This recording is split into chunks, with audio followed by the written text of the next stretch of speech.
inspirowaliśmy się czymś bardzo starym, tak jak powiedziałaś, bardzo klasycznym. Aż tak starym jak Ford T, czy trochę młodszym? Troszeczkę młodszym, natomiast akurat bardzo mocno związanym z Fordem. Inspirowaliśmy się na przykład taką systemami szkoleń właśnie w automotywie.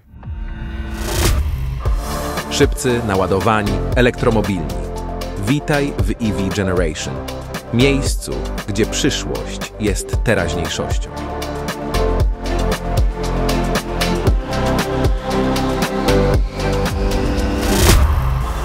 To jest EV Generation. Tutaj przeprowadzamy Was od ekologii przez technologię po styl życia, a wszystko kręci się wokół elektromobilności.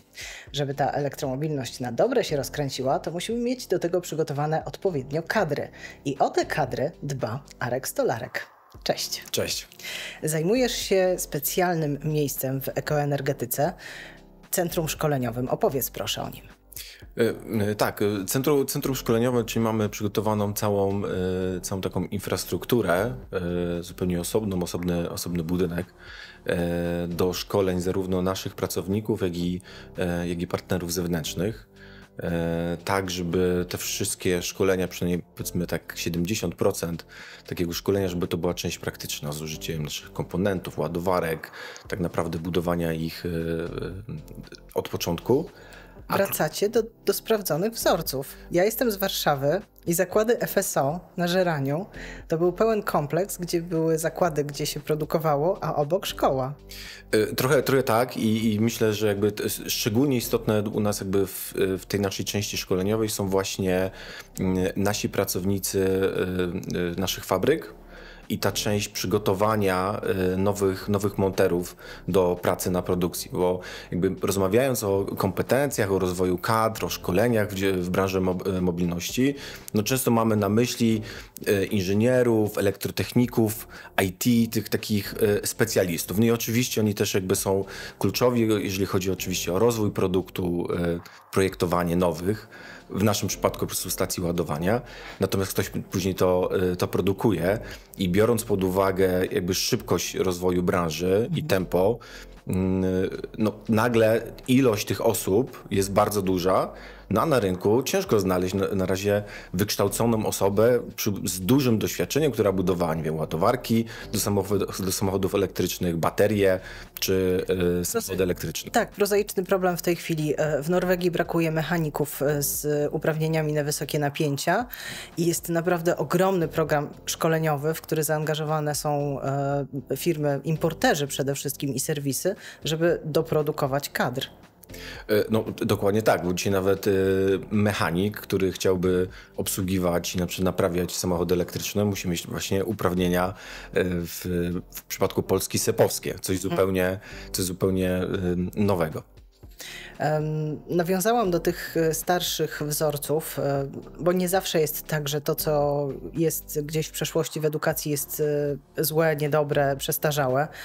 Ludzie się tak bardzo nie zmienili, dorośli uczą się przez doświadczenie, lubią dostawać certyfikat po tym, jak się czegoś nauczą.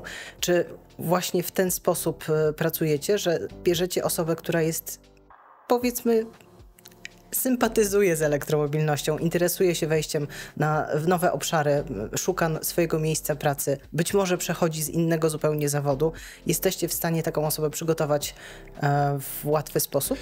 Znaczy, wiesz, tak naprawdę właśnie jeżeli chodzi o pracowników produkcyjnych, musieliśmy do tego się przygotować. Bo, jak to się odbywa? Bo jakby skala zatrudnień jest bardzo duża i te zespoły rosną w bardzo szybkim tempie. Jeszcze tym bardziej jakby biorąc pod uwagę naszą lokalizację, tych osób jest mniej i my musimy wziąć na siebie taki trochę ciężar odpowiedzialności.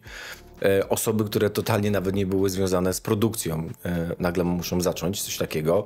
No też nie ukrywajmy, no, często dla tych osób, jak wchodzą pierwszego dnia na fabrykę, to mają wrażenie, że jakby widzą środek, tak, te wszystkie nasze komponenty, to dla nich jest coś totalnie nowego. To też budzi pewien jakiś taki rodzaju lęk. No pewnie. Dlatego musieliśmy przygotować cały proces onboardingu, I tutaj jakby gdzieś inspirowaliśmy się czymś bardzo starym, tak jak powiedziałaś, bardzo klasycznym. Aż tak starym jak Ford T, czy trochę młodszym? Troszeczkę młodszym, natomiast akurat bardzo mocno związanym z Fordem, bo co prawda nie mogliśmy tego zrobić 1 do 1, ale inspirowaliśmy się przed taką systemami szkoleń właśnie w automotywie, czyli one często są gdzieś oparte na takiej metodologii training within industry.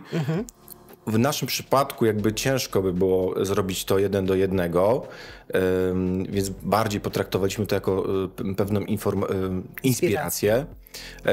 Dlaczego? No bo ta branża rozwija się bardzo szybko. Tak naprawdę ładowarki, którą dzisiaj przygotowujemy, nasz dział rozwoju już pracuje nad kolejnymi, mocniejszymi. No przecież co roku mamy ładowarki dużo większe, mocniejsze.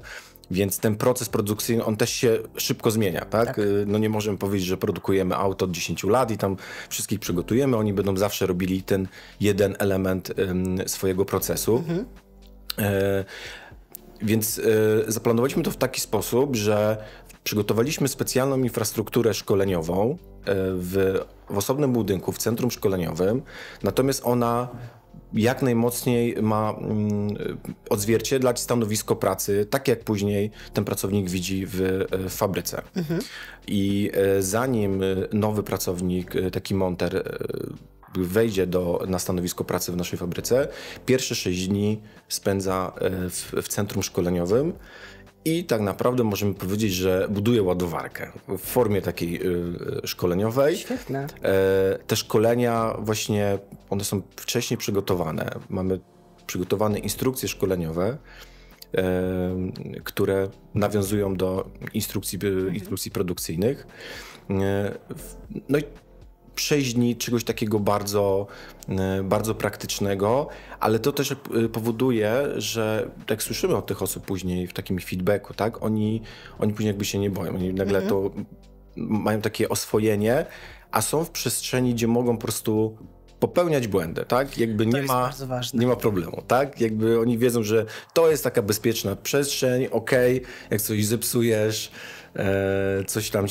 coś tam się uszkodzi, to jest właśnie, wręcz nawet nie dać to zrobić, bo w ten sposób się uczysz. Jakby jest instruktor i rzeczywiście oni później jak idą już jakby do pracy, to feedback mamy taki, że mają taki basic kompetencji, szczególnie takich umiejętności też manualnych, żeby spokojnie rozpocząć tą pracę.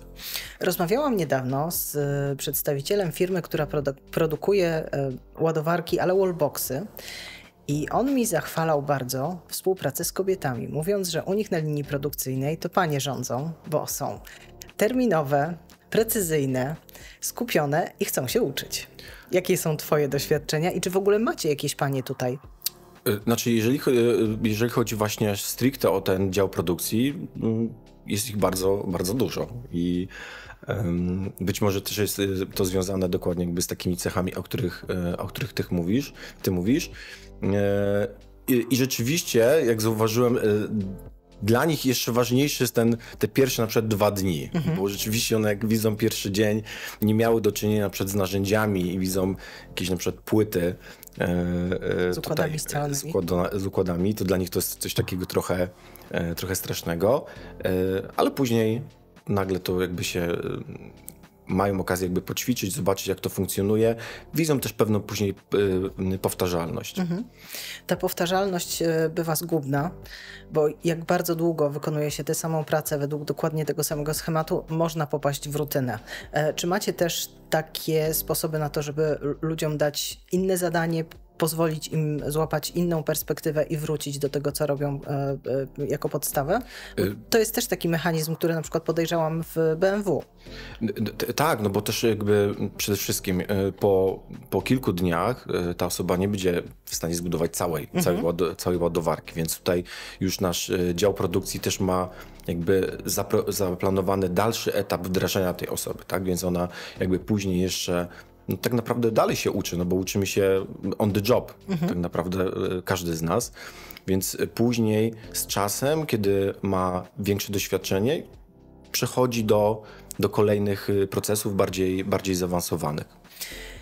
Puszczam wodze wyobraźni i Gdybyście byli w takiej, jako ekoenergetyka, sytuacji, że decydujecie się postawić kolejną fabrykę, ale nie wiem, na innym kontynencie, czy te procedury, ten cały proces można przełożyć bezpośrednio gdzieś indziej? No i wiesz co, i to jest właśnie, to jest najfajniejsze, tak? Bo to jest coś, co jesteśmy w stanie wtedy przełożyć praktycznie z dnia na dzień, bo te procesy szkoleniowe, wdrożeniowe, one są spisane w formie specjalnych instrukcji. Dzięki temu mamy pewność, że kto by nie prowadził tego szkolenia, to przekaże zawsze dokładnie te same informacje. Jakby będziemy mieli też przede wszystkim powtarzalność w budowie, a to daje nam jakość. To jest jakby jeden z kluczowych elementów, które nam później gwarantuje dobrą jakość naszych produktów. Więc tak naprawdę w centrum szkoleniowym mamy osobę jedną, która rzeczywiście odpowiada za tworzenie całego tego procesu, trochę nadzór nad nim i za całą dokumentację, która jeszcze jest w ogóle w kilku językach. I tak naprawdę rzeczywiście jesteśmy w stanie przenieść to z dnia na dzień. A wykorzystywanie nowych technologii.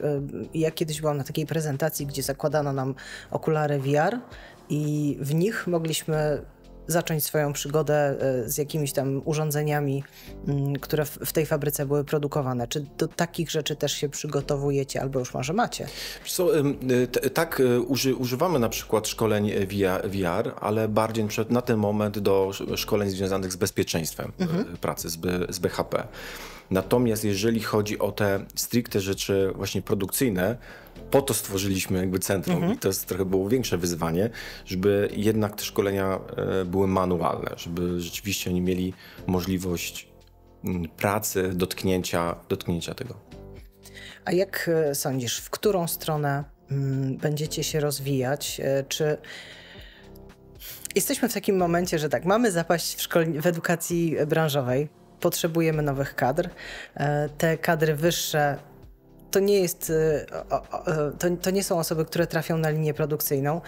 Czy myślisz, że tworzenie centrów kompetencyjnych, trochę coś takiego jak mamy wpisane chyba w KPO, to rozwiąże przynajmniej częściowo problem?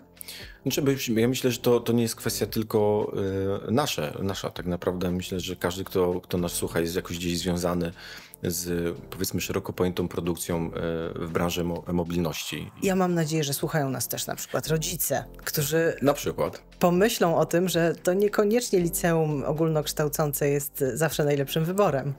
Tak, myślę, że po prostu kwestia skali, tak? Bo jeszcze kilka lat temu, jeżeli mówimy o firmach związanych z mobilnością, mogły sobie pozwolić na to, że jakby te procesy wdrożeniowe, szkoleniowe, one były wolniejsze. Tak też nie było takiego nagle dużego popytu, a przy równoczesnej bardzo małej podaży, jeżeli chodzi o pracowników. No tak, bo w tej chwili wy dostarczacie tysiące urządzeń. Tak, zdecydowanie. I w tym momencie mówimy nie o zasobach, mówimy o pewnym kapitale, kapitale ludzkim. I bez dużej ilości pracowników, których my musimy na siebie wziąć trochę odpowiedzialność, żeby zbudować u nich i przede wszystkim te umiejętności. Ciężko sobie wyobrazić, że firmy produkujące w tej branży mogą się też szybko rozwijać. Z mojej perspektywy i też tego, co słyszę od naszych partnerów w sumie z całej Europy, to w taką stronę to będzie zmierzać. Finansowanie takiego centrum szkoleniowego, przeszkolenie nowej osoby, to są spore koszty. Wyobrażam sobie, że nawet dla firmy tych rozmiarów, szybko rosnącej firmy, to dodatkowe jeszcze wyzwanie. Czy jest sposób na to, żeby ktoś przejął sfinansowanie przygotowania takiej osoby do nowej pracy? To znaczy, oczywiście mówimy o takich dwóch momentach, tak? No bo jeżeli oczywiście mówimy o tym momencie zatrudnienia, no to ciężko sobie wyobrazić, że ktoś... Tak, to wy inwestujecie we własne kadry i musicie związać ze sobą tego pracownika. Dokładnie i jakby przede wszystkim też mamy, to jest kwestia indywidualnych procesów. Każda firma ma indywidualny produkt, indywidualne procesy produkcyjne, więc musi to na siebie wziąć.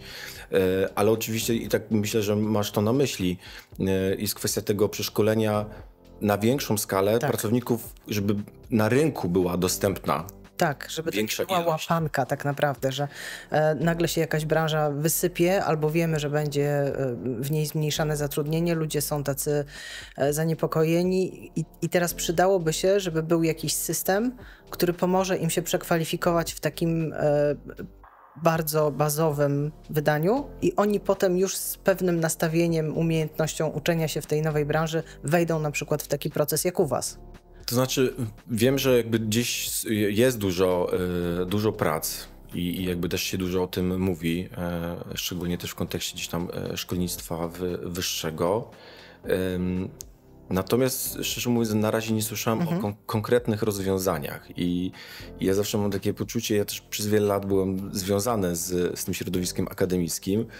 Jak obserwuję branżę elektromobilności, w której rok to wydaje się, że to są lata świetlne i wiem też, jak wyglądają procedury i te procesy, nie wiem, stworzenia, wymyślenia nowego kierunku, wdrożenia, przygotowania podstawy programowej.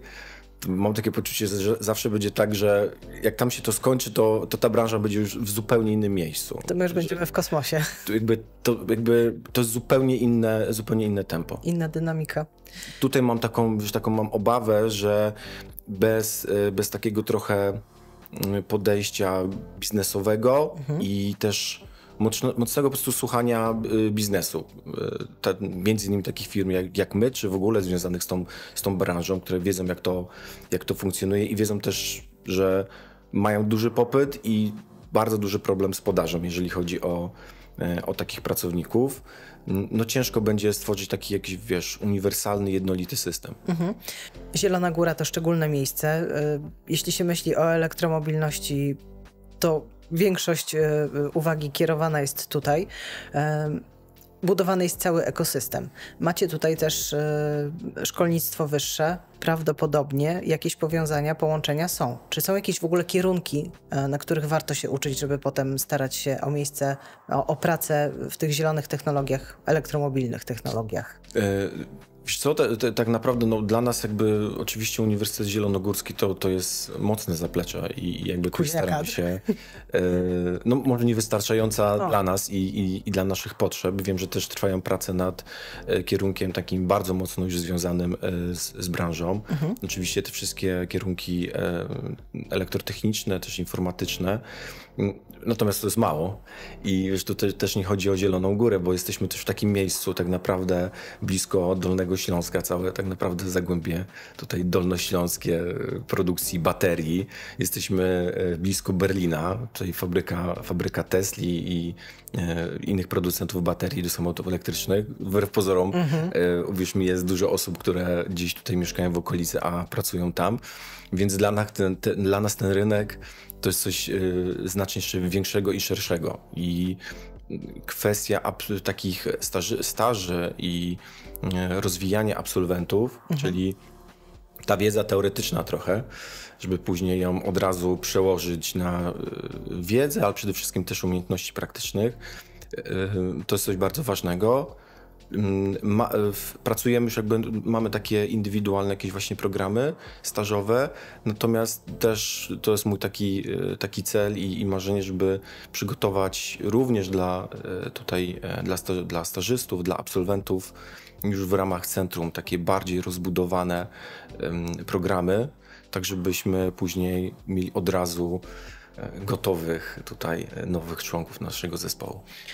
Zielona Góra dba o to, żeby dobrze się tu mieszkało. Zawsze jest wysoko w rankingach zadowolenia mieszkańców, a wiele osób, które poznałam tutaj, no to nie są zielonogórzanie i zielonogórzanki, tylko osoby, które wybierają to miejsce do życia.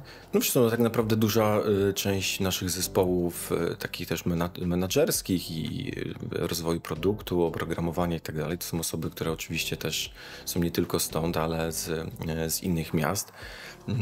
No bo też jakby pod kątem jakby tej branży, jeżeli ktoś jest z nią mocno związany, no to jest tak atrakcyjne, nie? I możliwość przede wszystkim tutaj, jeżeli ktoś lubi pracować w takim tempie i mieć taką część też budowania czegoś, tak? A nie wchodzenia już tam w dawno poukładany proces, no to u nas na pewno się odnajdzie. Na koniec każdego odcinka pytamy o to, Co gdybyś mogła, zmieniłbyś od jutra w obszarze elektromobilności? Ja nie będę cię wypuszczać bardzo daleko. Chciałbym, żebyś skoncentrował się na tych kwestiach związanych z edukacją tym razem. Okej. No myślę, że też nie będę jakoś odkrywczy i w sumie pewnie się okaże, że powielam jakieś tam apele biznesu, które wielokrotnie już też sam słyszałem i wygłaszałem na jakichś tam konferencjach.